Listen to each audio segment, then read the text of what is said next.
Bonjour à tous, donc aujourd'hui je vous retrouve pour une nouvelle vidéo. Donc cette fois-ci ce sera aussi un lecture manga. Donc je vais commencer par un manga que j'ai lu, donc je crois que c'est un one shot. Donc c'est un yaoi aussi et c'est Marriage of the Wolf de Inui Hana.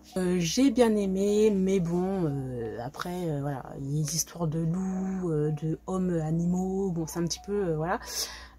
C'est un petit peu voilà, oui bien sûr. C'est un petit peu par moments un petit peu gênant, mais bon.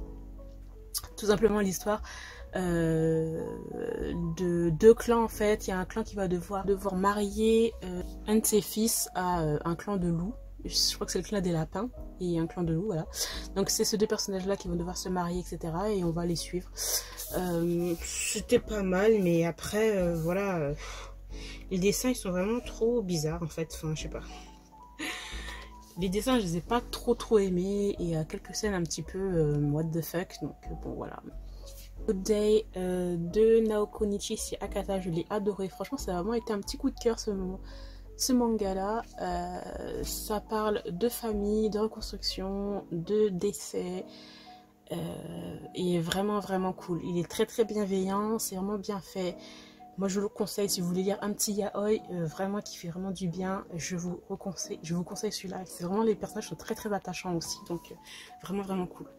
J'ai lu aussi donc le tome 4 et le tome 5 d'un petit ami trop parfait de Mizuki Oshino. Donc ça c'est un shoujo aussi, pas mal. Au début j'avais un petit peu du mal, tout simplement parce que le personnage je le trouve un peu trop psycho, un petit peu trop stalker, voilà, un petit peu trop obsédé.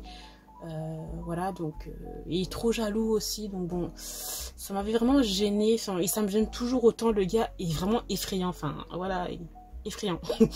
Mais sinon je me suis j'ai éclaté de rire par moments. Il y a des moments qui sont hyper drôles, donc voilà, je suis vraiment contente quand même de me replonger dans chaque tome et tout. J'ai lu ensuite Zombie Hide Sex, c'est ça, voilà, oui c'est ça. L'histoire de ce personnage là qui travaille dans une supérette, va voir un jour débarquer des zombies qui vont sortir de je ne sais où, je ne sais pas si c'est un tome, oui il y a une suite, qui vont sortir de je ne sais où, et il va être sauvé par le gars là, par lui, voilà. Mais ce n'est pas gratuit en gros, donc voilà, le gars l'a sauvé, mais il va falloir que tu me fasses quelque chose, you know what I'm saying. Voilà. Donc franchement j'ai quand même beaucoup aimé, parce que les trucs de zombies j'aime pas trop, et puis c'est le yaoi, donc voilà. Mais ça l'a fait, ça l'a bien fait. Après voilà, quelques scènes olé donc pour public averti. J'ai lu enfin le tome 3 et 4 de Silencer de Shu Fumimura et Yoka Nagate, série que j'ai vraiment aimé en globalité. C'est une série qui se termine en 4 tomes. Par contre comment vous dire que j'aurais voulu 1 ou 2 tomes en plus pour que l'histoire se termine bien quoi, enfin toutes les réponses à nos questions, ou voilà, enfin je sais pas, j'ai trouvé qu'il manquait quelque chose, ce que je trouve assez dommage, parce que c'est vraiment une série vraiment très bien. Le truc que je trouve dommage, c'est qu'il n'y a que 4 tomes, c'est trop court pour conclure cette série quoi, j'ai trouvé.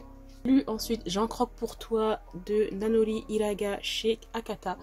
Yaoi que j'ai adoré. Au début je me suis dit mais what the fuck, ça le fait pas du tout pour moi.